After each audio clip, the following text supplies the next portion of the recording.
UK economy is closing down. We just can't keep paying wages every week when we've no orders coming in the other end. So, we have to make, some very, very harsh decisions. The disease that threatens our families is destroying our livelihoods.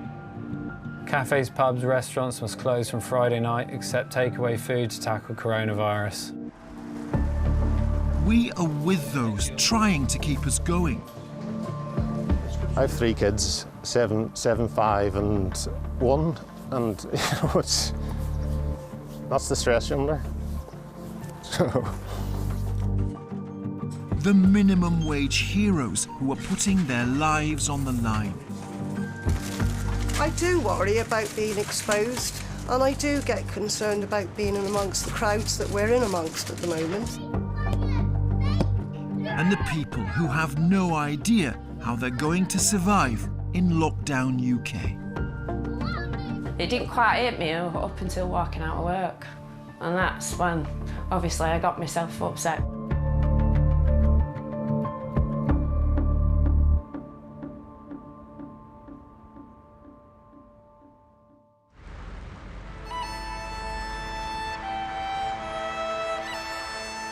Now is the time for everyone to stop non-essential contact with others. You should avoid pubs, clubs, theatres and other such social venues. In just a fortnight, everything has changed. The UK's economy went into freefall on St Patrick's Day. It's normally one of Belfast's busiest nights, but John's bookings are nearly all gone. I was shocked. He hasn't turned around and said, for me to shut the doors. So he hasn't. So, I mean, what sort of position does that put me in? So if I shut the doors myself, I've still got to pay all the wages out. What was it like to hear him say that? It's devastating. It is absolutely devastating. I never thought I would have came to this here.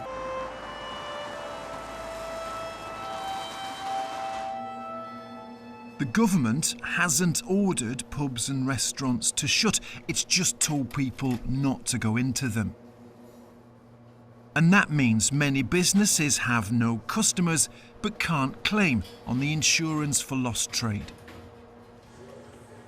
I've got 17 members of staff, so I have, I still have to make sure that they're all getting paid their wages. How long can you go on for? Well, until the bank account's out. You will go until the money's gone? I will keep going until the money's gone, yeah. But then that's the business gone? That's the business gone, yeah.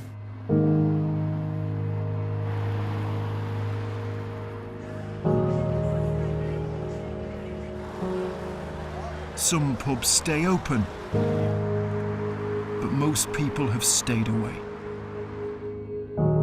It's 11 o'clock at night in Belfast city centre on St Patrick's Day.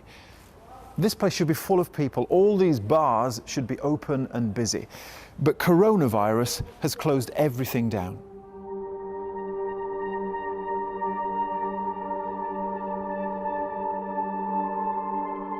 So, with no customers, Belfast's nightlife falls silent. And some owners don't know when they'll open again. My sons, Fergal, helped create this.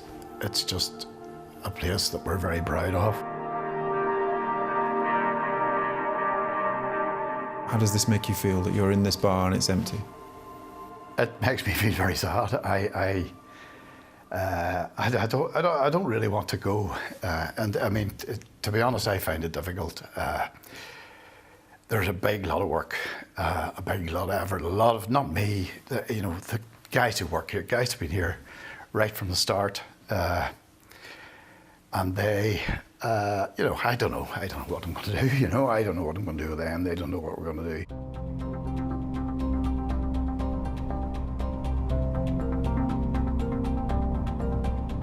Millions of jobs are now on the line. Everywhere is trying to deal with the effects of coronavirus, but if a big employer goes in a small place, that can have a massive impact. I'm on my way to Strabane which is in the western part of Northern Ireland. And there, one of the main employers is doing his best to keep the factory open.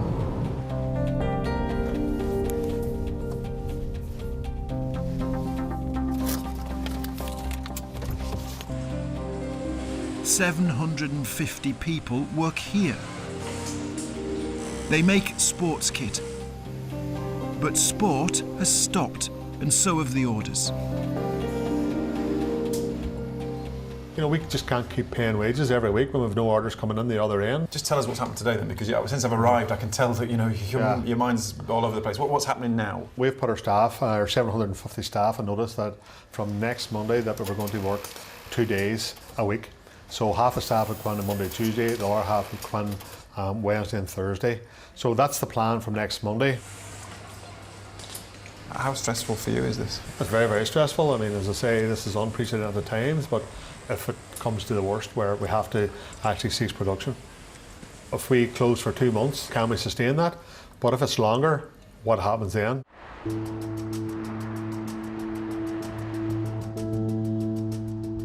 As some businesses cut back, others are swamped. Nicole, you're loading. Paul's pharmacy in Belfast is under pressure. He's built this barrier to protect staff. It's been surreal, and to say it's an understatement of surreal, really. This was a beautiful, well laid out pharmacy, lots of space, well organised workflow patterns, and then really I think since Friday it's been pandemonium. Some doctors' surgeries have been shut and customers are struggling to get their regular prescriptions. Paul says he may have to break the law to keep his patients safe. It's illegal for us to hand out medicines without prescriptions. We're put in a position whereby do we break the law? Do we not break the law? The patient get their medicines? You will have pharmacists like me. I will be giving the medicine out.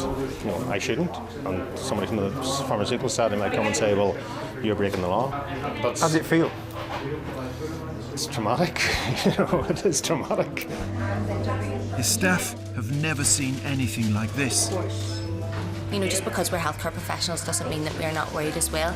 But we're kind of like that scene in the Titanic. We're still playing away and everyone's panicking.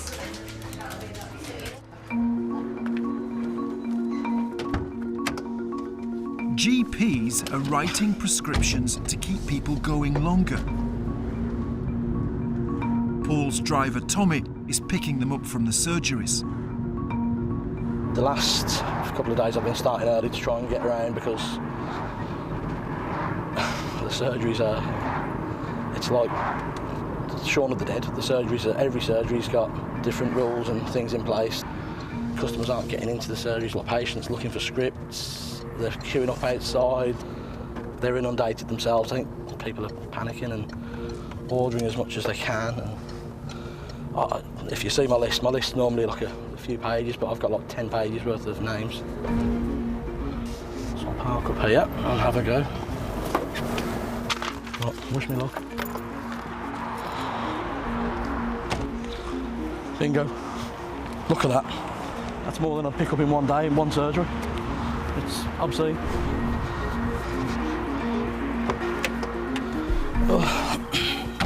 Families are getting like piles of scripts, I think, they're just panicking. And that would be like a week's worth, it's mad.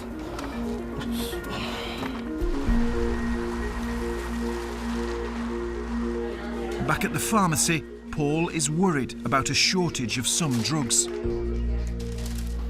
The supply of over-the-counter paracetamol is an issue. We have reasonable supplies of packs of 100, but we're breaking them down so that and splitting them and selling them in 32s. It's potentially illegal to do that. We're running out of other products. Some of those branded generics you can't get. Some of the inhaler products you can't get. Can you phone Rainbow and see what? Over the last couple of days I've been a pharmacist, I've been an electrician, I've been a telephone engineer, I've been a shoulder to cry on, I've been the person doing the crying. Yeah, so we'll get through it.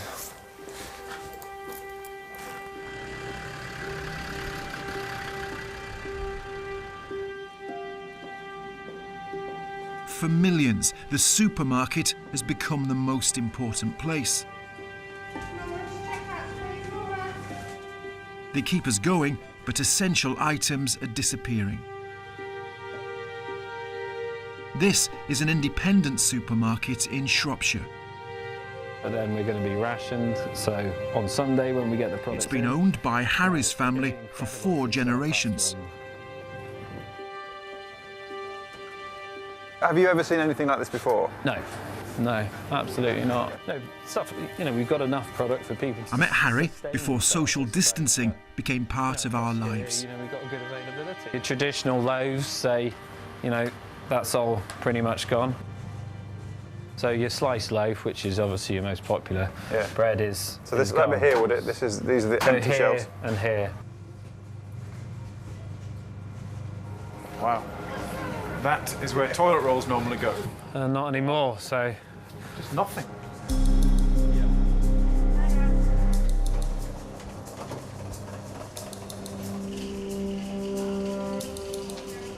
Has it been hard trying to get food? Have you been worried about it? Yeah, I've got a family of 5. How much food have you got? Not a lot. But I work at school, so when going in after school, there isn't any food on the shelves for us to go and get. So. You need to stock up? Yeah. Across the country, we've spent an extra £1 billion on food. Harry's sales are 3 times their normal levels. He's rationing key products, but worries about what comes next. We're a 4th generation family business and we're proudly independent. But if we close, we close. There's nothing then. Yeah. And I think, you just got to carry on whilst you can. And we've got a lot, 70 staff to think about,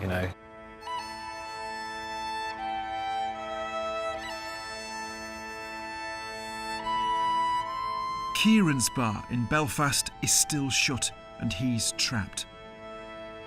Customers have been told to avoid pubs and clubs, but the venues haven't been officially ordered to close. Companies, big and small, we will stand by you.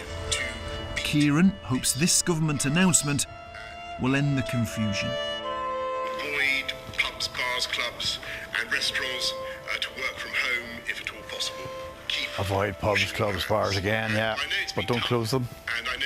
It is a make or break moment for Kieran's bar. Remember our joint objective to beat this virus. We are collectively telling cafes, pubs, bars and restaurants to close tonight as soon as they reasonably can and not to open tomorrow. Oh, thank God. I'm getting texts through here saying, finally, at last, for everybody's sake. And indeed, the whole that should have been done.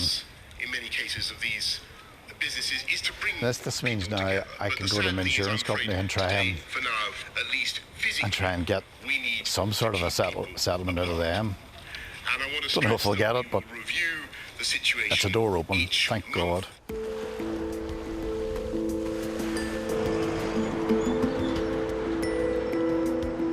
Pubs, restaurants told to shut to fight virus as of midnight tonight. For Harry, the announcement that pubs are closing is a new problem. Everyone that's come in has just gone straight to the booze. Right. So yeah, that could be interesting. I don't know whether we need to look at thinking what we do tonight. Put a limit on it, I think. Yeah. So otherwise it is all just going to disappear. Yeah, do that from now. Right. Okay. You say it's just increased really just now? Yes, one chap has just gone out with 4 in his trolley. Right. They're going to find out, they're going to go nuts, they're going to clear us out. Yeah. Jesus God. Every supermarket in the land in the last half an hour would have just had people piling into the alcohol section.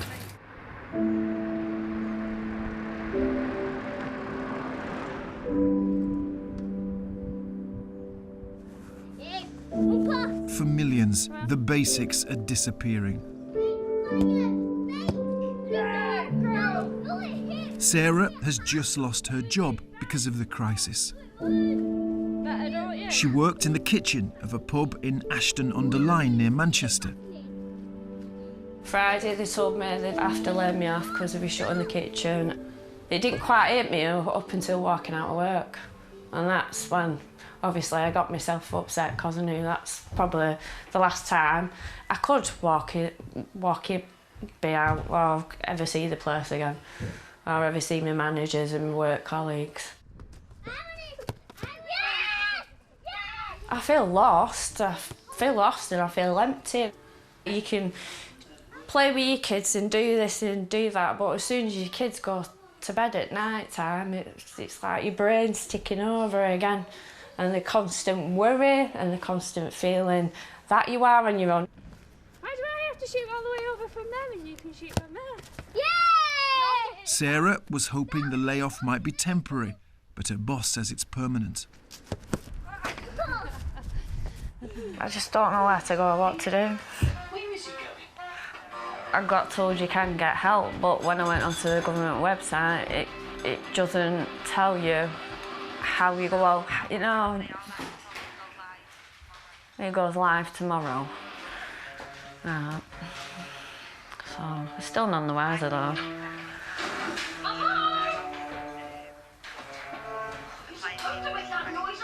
I don't want to go down that route of universal credit. Go on.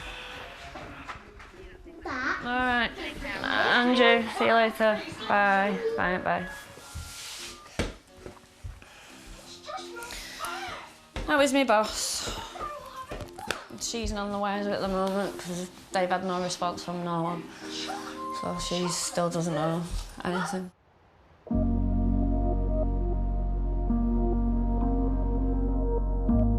The government says help's available, but Sarah is struggling. You can go on the website, it tells you that you'll get help if you've been laid off, but it doesn't tell you how you go about it or who to phone. I haven't got a clue what my options are at all. I feel like all I've done is been looking on my phone, scrolling through, but still none the wiser. I just feel like it hitting my head against a brick wall. And no wonder I'm not sleeping at night, because I'm not getting the answers that I need.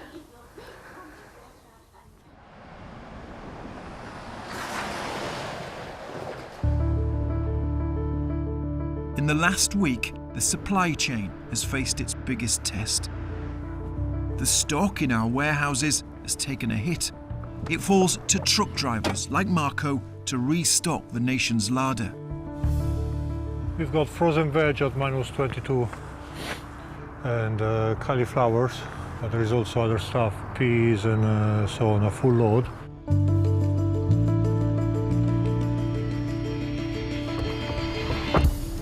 Marco is one of the low-paid workers who are keeping the country going. Emergency regulations have extended the hours drivers can be on the road from 9 to 11 hours a day. I came from Belgium. I've got 22 tons of frozen veg and we are going to a supermarket depot in the southwest of England. I was there already yesterday. I went back to the same place empty and loaded again. It's been really busy. So we've been going back and forth from this place in Belgium where we usually load 5 or 6 lorries a week. It's been 15-20 so far. Food is important. If you see that all the borders are shut, then us lorries are allowed everywhere without any checks, so that shows how important we are. So I'll be back there tomorrow most probably, empty. Going back empty and coming back loaded. It's been non-stop, so it's quite tiring.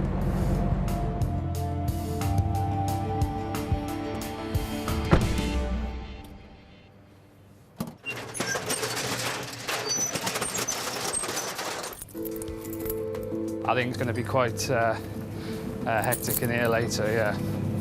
Judging by the last few days. It's dawn, and across the country, supplies are arriving. Morning, driver. Morning. You all right? Ready for another chaos day? Yeah, we are. Supermarket deliveries are being rationed as well. Oh, death score for that one.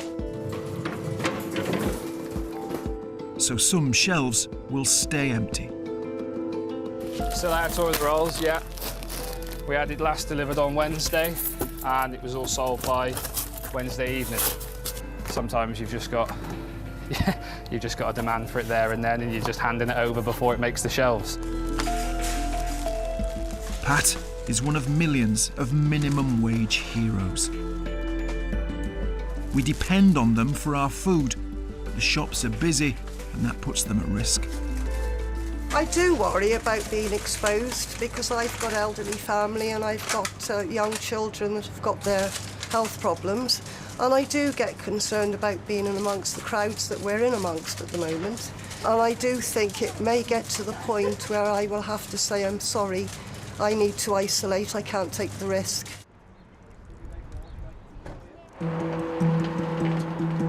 Back in Belfast, Paul is making more changes to his pharmacy. We're setting up the drive-through collection for the pharmacy. Lean-to at the rear and effectively a hatch, drive-through hatch, so the cars will come in and collect the prescription then. So if people are in their own cars and not having face-to-face contact with the pharmacy staff, then hopefully that keeps the system working longer.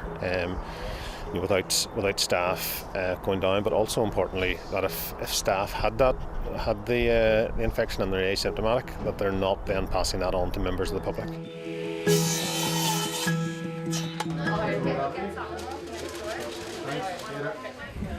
And the staff have just been amazing. We got them in, anybody who could work effectively to get the pharmacy set up, because we don't know who's going to be standing in 2 weeks' time.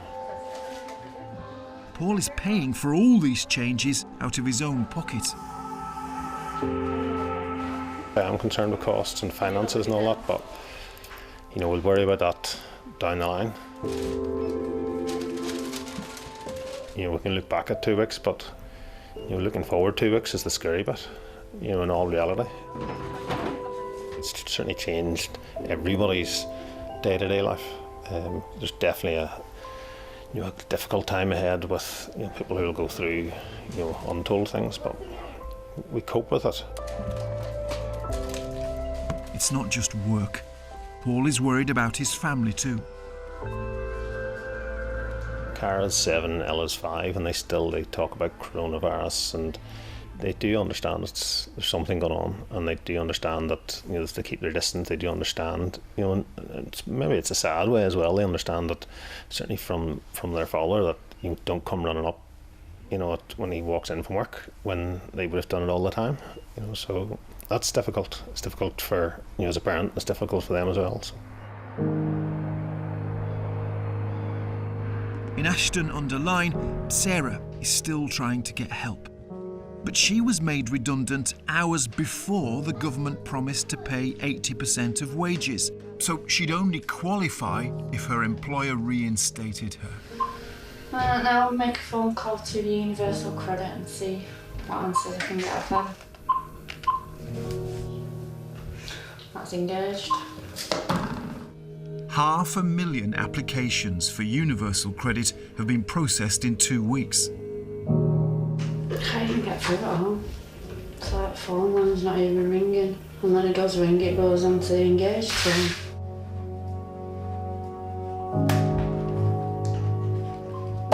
We don't know how many more people have tried and failed to get through. We're receiving a large number of calls, and all our advisors are busy.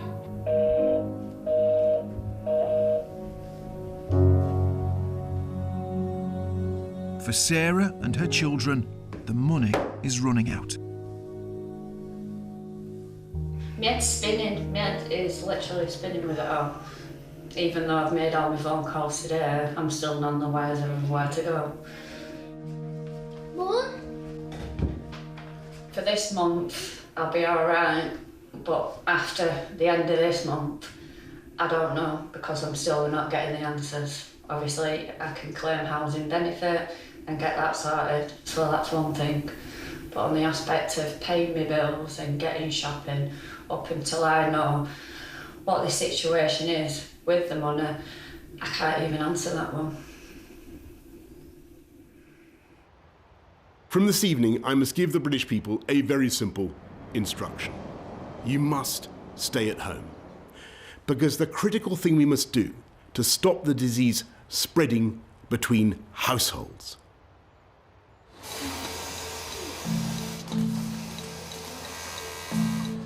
There's been a big change at the sportswear factory. The workers are back in, and they're now part of the fight against the virus. I got a call in on Friday afternoon from the Health Trust, and they asked us, could we manufacture scrubs for them? We got an order for 50,000, and the girls are all back on Wednesday making these scrubs for the health service, the frontline workers. It's keeping Kieran and his staff in business. Look, I mean, everybody's glad to be back. The health service are in bad need, and the frontline staff are in bad need of these garments.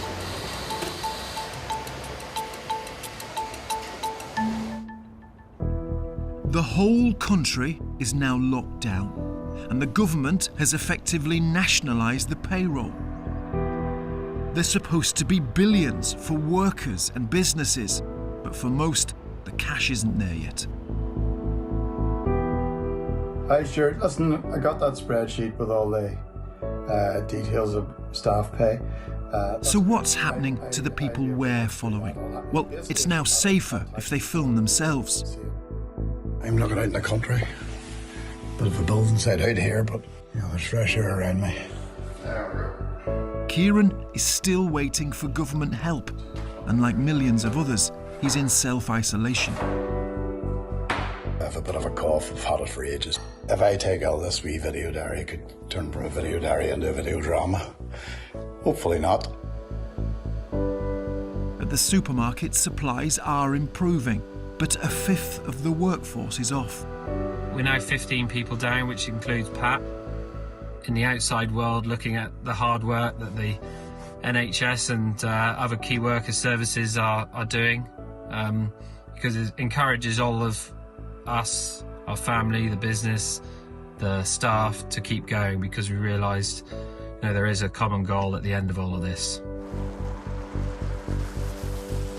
It's chaos out there, and I just think, you know, as a pharmacist trying to work through this crisis, do the best for the public, patients, staff, everybody else involved. You know, it is so frustrating. And Sarah and her kids are still waiting for money or good news. Here's to hope, because I think that's all we've got at the moment. There's no certainties, everything's still uncertain. It's uncertain times. All I've got is hope that everyone can stick together and get through it. And take care and be safe. Britain is on the brink. Shops, workplaces, and streets are empty like never before. Millions of people don't know what happens next. How can the UK make a living if we're all locked down at home?